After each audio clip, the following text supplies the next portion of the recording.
Hello guys, current affairs funda में आप सभी का स्वागत है। मैं हूं आपके साथ अभिषेक शर्मा और आज के इस वीडियो सेशन में हम 6 जनवरी तक के सभी इंपॉर्टेंट करंट अफेयर्स कवर करने वाले हैं। हमेशा की तरह आप इस वीडियो को अंत तक जरूर देखिएगा। आज भी आपको काफ़ी कुछ जानने के लिए मिलेगा। सेशन की शुरुआत हमेशा की तरह क्वेश्चन ऑफ द डे से करते हैं, जिसका आंसर आपको अभी करना है। पूछ रहे हैं कि चिलाई कला 21 दिसंबर से 29 जनवरी तक प्रतिवर्ष अनुभव की जाने वाली 40 दिनों की भीषण ठंड और कठोर शीतकालीन मौसम की अवधि है। यह किस क्षेत्र में होती है? Chilai Kala is a 40-day period of intense cold and harsh winter weather experienced annually from 21st December to 29th January in which region? Option है लद्दाख, उत्तराखंड, कश्मीर वैली या फिर हिमाचल प्रदेश। जल्दी से आंसर कर दीजिए, फिर हम आगे बढ़ते हैं। और अगर आप इस वीडियो सेशन की पीडीएफ चाहते हैं तो करंट अफेयर्स फंड ऐप को इंस्टॉल कर लीजिए। वहाँ आपको पीडीएफ मिल जाएगी। केवल इसी सेशन की नहीं, बल्कि जो हमारे डेली वीडियो सेशंस होते हैं करंट अफेयर्स के, वीकली, मंथली, सबकी पीडीएफ आपको करंट अफेयर्स फंड ऐप पर मिल जाएगी। लिंक वीडियो के डिस्क्रिप्शन में दिया गया है, फर्स्ट कमेंट में ही पिन कर दिया गया है। लिंक पर क्लिक कीजिए, ऐप को इंस्टॉल कीजिए और लॉगिन करने के बाद आप इसकी पीडीएफ प्राप्त कर सकते हैं। फिलहाल इसका आंसर कर दीजिए आप जल्दी।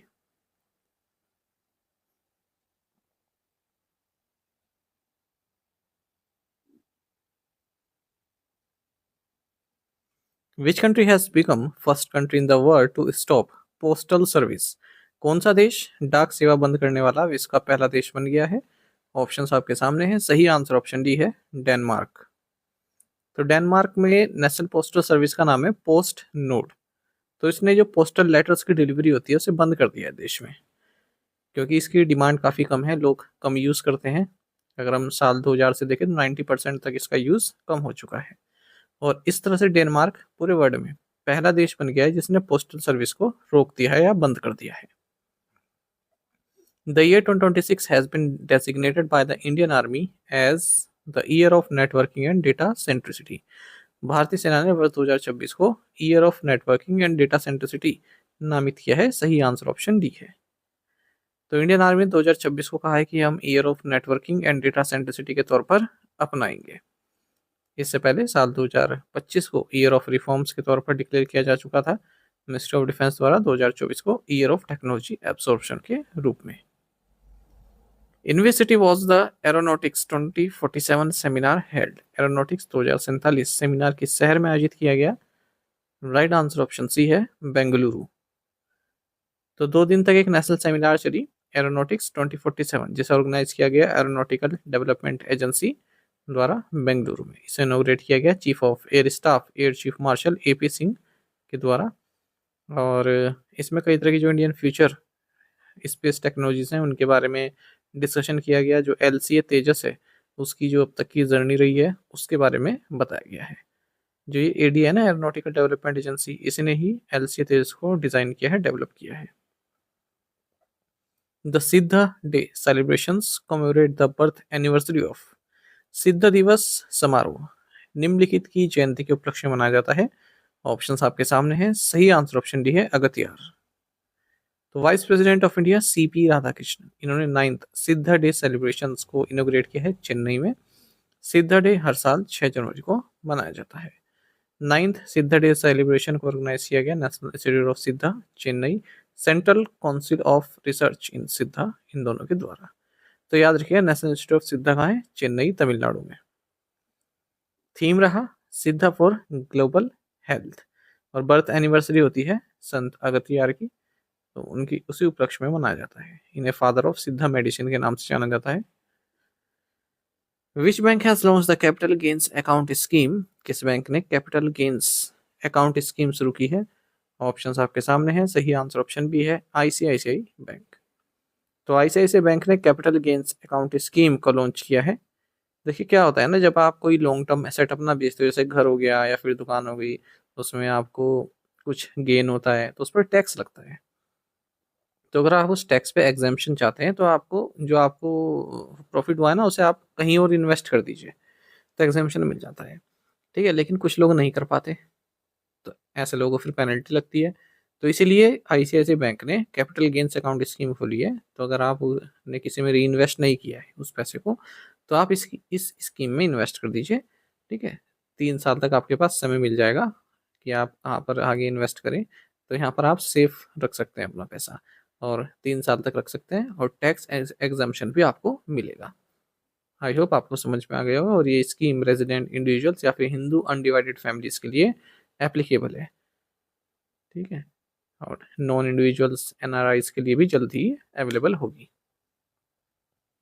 दो डिपॉजिट ऑप्शंस हैं, एक तो सीजीएस है type A saving account, flexible withdrawals link to approval reinvestment purposes, और दूसरा है type B term deposit account. तो पहला है सेविंग अकाउंट, दूसरा है टर्म डिपॉजिट अकाउंट।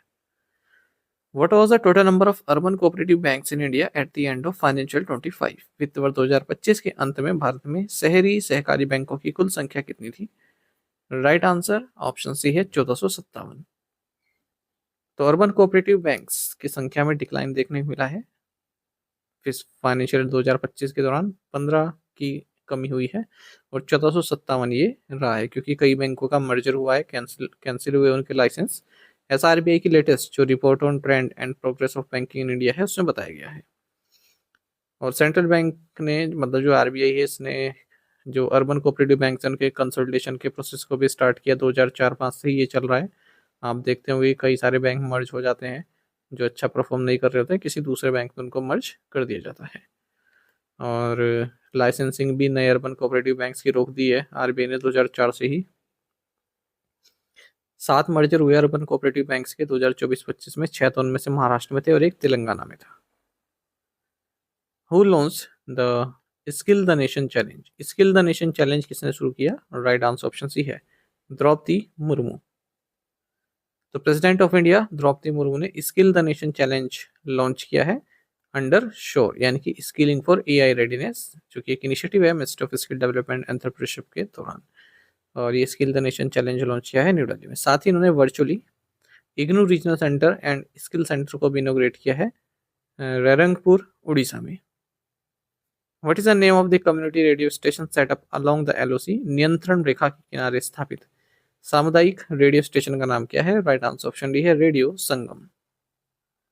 तो फर्स्ट कम्युनिटी रेडियो स्टेशन जो कि लाइन ऑफ कंट्रोल के पास ओपन किया गया है जम्मू एंड कश्मीर के राजौरी डिस्ट्रिक्ट में, ठीक है। तो डिस्ट्रिक्ट का नाम आप याद रखेंगे, राजौरी डिस्ट्रिक्ट में क्या है ये कम्युनिटी रेडियो स्टेशन, और स्टेशन का नाम है रेडियो संगम 88.8 एफएम। इंडियन आर्मी द्वारा इसको स्टैब्लिश किया गया है सिविल एडमिनिस्ट्रेशन और लोकल्स के साथ मिलकर कैरी विलेज में। किस विलेज में? कैरी विलेज में। The government has extended the deadline for submission of applications under the PLI scheme for textiles till March 31st, 2026। सरकार ने वस्त्र उद्योग के लिए PLI योजना के तहत आवेदन जमा करने की समय सीमा को बढ़ाकर 31 मार्च 2026 तक कर दिया है। तो देखिए गवर्नमेंट ने जो एप्लीकेशन सबमिशन डेट है product linked scheme for textiles के लिए उसको 31 मार्च 2026 तक कर दिया है। PLI स्कीम फॉर टेक्सटाइल सबसे पहले सितंबर 24 2021 में नोटिफाई की गई थी, ताकि जो MMF एप्रिल्स हैं, फैब्रिक्स हैं, ठीक है, इनका प्रोडक्शन भारत में ही बढ़ाया जा सके और हम यहाँ से अच्छा एक्सपोर्ट करें, भारत की भी जो नीड्स है वो पूरी हो सके। The Market Access Support (MAS) intervention has been launched under which mission? Market Access Support Intervention किस मिशन के तहत शुरू किया गया है? राइट आंसर ऑप्शन डी है एक्सपोर्ट प्रमोशन मिशन। तो गवर्नमेंट ऑफ इंडिया ने मार्केट एक्सेस सपोर्ट इंटरवेंशन को लॉन्च किया है एक्सपोर्ट प्रमोशन मिशन के तहत, जो कि एक फ्लैगशिप इनिशिएटिव है यूनियन गवर्नमेंट द्वारा अप्रूव किया गया है। तो मार्केट एक्सेस सपोर्ट इंटरवेंशन इसको इम्प्लीमेंट किया जा रहा है निर्यात दिशा सब scheme of export promotion mission के तहत, ठीक है। इसका मकसद है जो इंटरनेशनल मार्केट एक्सेस है उसको मजबूत करना इंडियन एक्सपोर्टर्स के लिए, खास करके MSMEs के लिए, वो जो फर्स्ट टाइम एक्सपोर्टर्स हैं उनके लिए। Export promotion mission jointly implement किया जा रहा है department of commerce, ministry of MSME, ministry of finance के द्वारा, इंडियन मिशन एब्रोड्स के साथ मिलकर, एक्सपोर्ट प्रमोशन काउंसिल्स के साथ मिलकर, community boards and other industry association के साथ मिलकर। Under the market access support intervention, structured financial and institutional support will be provided for activities including buyer-seller meets, participation in international trade fairs and exhibitions, mega reverse buyer-seller meets organized in India, and trade delegations to priority and emerging export markets. What is the name of India's official book of drug standards released in 2026? Bharat में 2026 में जारी की गई औषधि मानकों की आधिकारिक पुस्तक का नाम क्या है? राइट आंसर ऑप्शन सी है इंडियन फार्माकोपिया 2026। तो union minister for health and family welfare and chemicals and fertilizers JP Nadda, इन्होंने इंडियन फार्माकोपिया 2026 को लॉन्च किया है, जो कि 10th एडिशन है। भारत की ऑफिशियल बुक जो ड्रग स्टैंडर्ड संबंधित है उस बुक को होते हैं इंडियन फार्माकोपिया 2026। ठीक है, क्या स्टैंडर्ड रहने चाहिए ड्रग के भारत में, उसकी क्वालिटी, सेफ्टी, एफिकेसी, इन सभी से संबंधित है ये। साथ ही उन्होंने ये बताया कि 121 न्यू मोनोग्राफ्स को इंक्लूड किया गया है और टोटल मोनोग्राफ्स 3340 हो गए। अच्छा, भारत की रैंक 123 थी। अगर हम बात करें वर्ल्ड हेल्थ ऑर्गेनाइजेशन का जो फार्माकोविजिलेंस डेटाबेस है उसमें कंट्रीब्यूशन में भारत की रैंक 123 थी 2009 से 2014 के बीच में, लेकिन अब 8th रैंक हो चुकी है। ड्रग्स कंट्रोलर जनरल इंडिया, यह है doctor Rajiv Singh Raghuvanshi. Justice Mahesh Sharad Chandra Sonak has been appointed as chief justice of which high court. न्यायमूर्ति महेश शरद चंद्र सोनाक को किस उच्च न्यायालय का मुख्य न्यायाधीश नियुक्त किया गया है? राइट आंसर ऑप्शन डी है Jharkhand high court. President of India ने चीफ जस्टिसेस, देखिए 3 हाई कोर्ट के चीफ जस्टिस ने नियुक्त किए हैं, एक तो मेघालय के, एक पटना के, एक झारखंड हाई कोर्ट की। और प्रेसिडेंट ऑफ इंडिया के पास पावर है आर्टिकल 217 के तहत इस तरह की अपॉइंटमेंट्स की। तो मेघालय हाई कोर्ट के चीफ जस्टिस बने हैं जस्टिस रेवती प्रशांत मोहिते देरे। पटना हाई कोर्ट के चीफ जस्टिस बनाए गए हैं जस्टिस संगम कुमार साहू।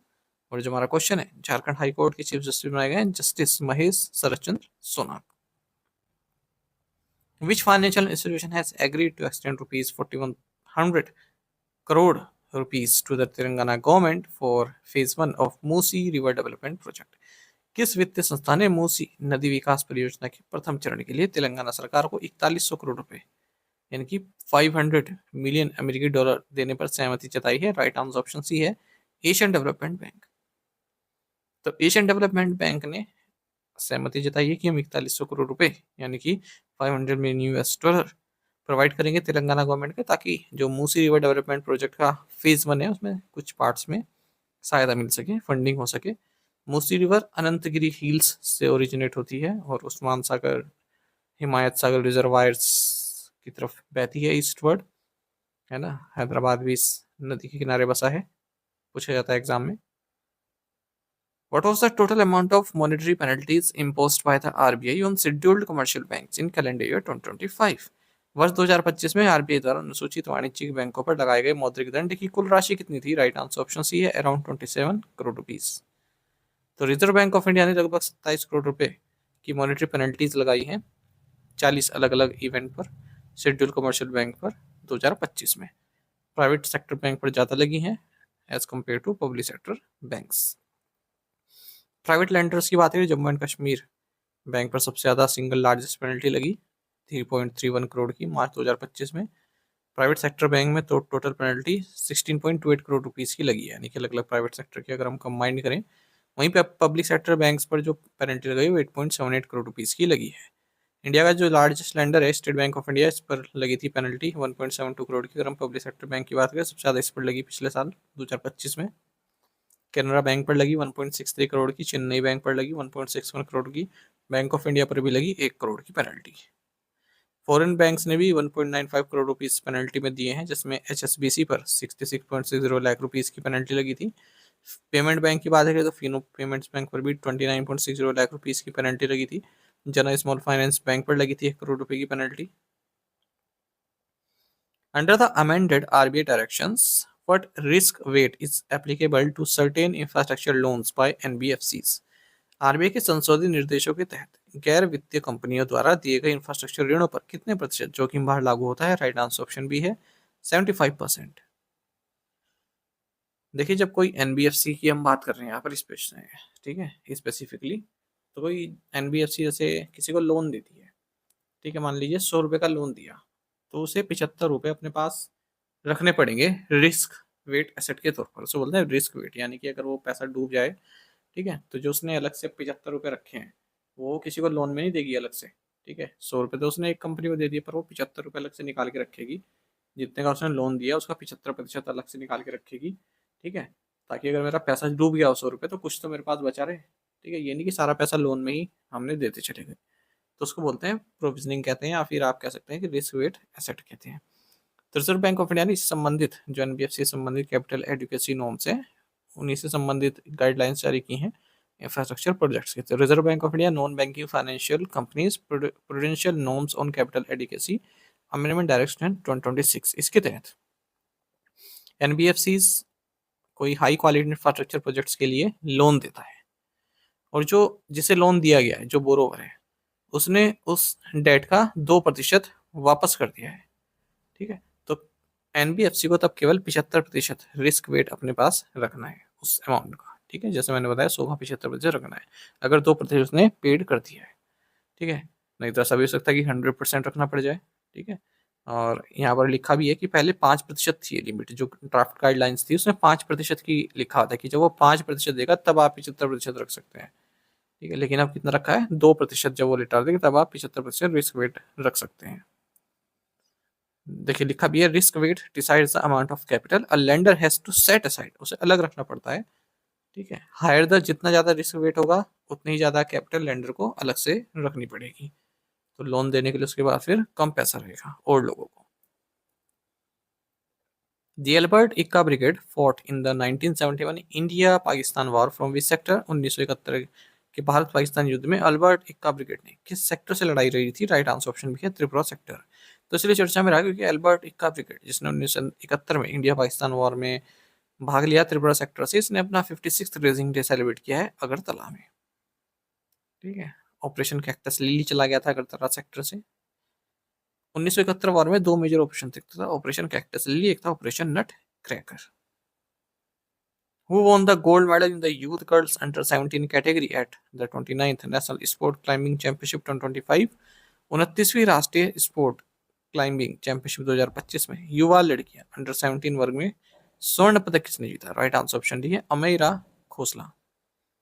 तो 14 साल की है ये क्लाइंबर अमेरा खोसला, इन्होंने गोल्ड मेडल जीता है youth girls under 17 category 29th national sport climbing championship 2025 में बेंगलुरु में। और ये जो चैंपियनशिप है इसको इंडियन माउंटेनियर फाउंडेशन द्वारा general Thimayya national academy of adventures के साथ मिलकर ऑर्गेनाइज किया गया है। टू द पॉइंट क्वेश्चंस, उनके आंसर्स देख लेते हैं। What is the capital of Bulgaria? Sofia. What are SAAS, PAAS and IAAS cloud service models? तो पहले वाले का मतलब है सॉफ्टवेयर एज सर्विस, दूसरे का प्लेटफॉर्म एज सर्विस, तीसरा इंफ्रास्ट्रक्चर एज सर्विस। तो इनके फुल फॉर्म पूछ लेते हैं। The buses are a voluntary paramilitary force in which country? Iran. The first Vande Bharat sleeper train will run between which cities? Guwahati, Assam and Howrah, Kolkata. Which two-time Olympic gold medalist Canadian sprinter was named the international event ambassador for the 21st edition of the Tata Mumbai Marathon? Answer is Andre D. Grass. आप में से कई question ने बिल्कुल सही answer किया, इस तरह से आप पार्टिसिपेट करते रहिए। चलिए टू द पॉइंट क्वेश्चन देखते हैं, इनके आंसर आपको भी करना है कमेंट बॉक्स में। Where is Swargadwar beach? DRDO celebrated its 60th foundation day on which date? Who is the author of the book? Salman Khan, the Sultan of Bollywood. PM Narendra Modi inaugurated the 72nd National Volleyball Tournament in which city, which has become the first state in India to constitute its 8th State Pay Commission. In 5 questions के answer आपको comment box में देने हैं। यदि आपको एक question का answer भी आता है वो भी आप हमें अवश्य बताइएगा। और यदि आप हमें daily current affairs PDF, weekly PDF, monthly PDF और हर महीने के banking and economic awareness PDF चाहते हैं तो करंट अफेयर्स फंडा का 1 मेंबरशिप प्लान ज्वाइन कर सकते हैं, जिसका लिंक आपको वीडियो के डिस्क्रिप्शन में फिर फर्स्ट कमेंट मिल जाएगा। पूरा PDF मटेरियल आपको इसमें 1 साल की वैलिडिटी के लिए हम प्रोवाइड कराते हैं आपको। RBI सर्कुलर्स भी है इसमें, फाइनेंशियल अवेयरनेस भी है, डिजिटल अवेयरनेस भी है, बैंकिंग अवेयरनेस भी है, जनरल इकोनॉमिक अवेयरनेस, सब कुछ है इसमें। कंप्लीट पैकेज है ये। ठीक है, तो इसको आप प्राप्त कर सकते हैं और पूरे साल भर आप जितने भी एग्जाम देंगे उसके लिए इनफ ये रहने वाला है। कोई डाउट हो तो हमारा कस्टमर केयर नंबर है 8448169188, इस पर आप कॉल कीजिए या फिर व्हाट्सएप करके भी जानकारी प्राप्त कर सकते हैं। साथ ही हमें टेलीग्राम पर जरूर ज्वाइन करें, करंट अफेयर्स फंडा नाम से हमारा टेलीग्राम चैनल है। Thank you guys.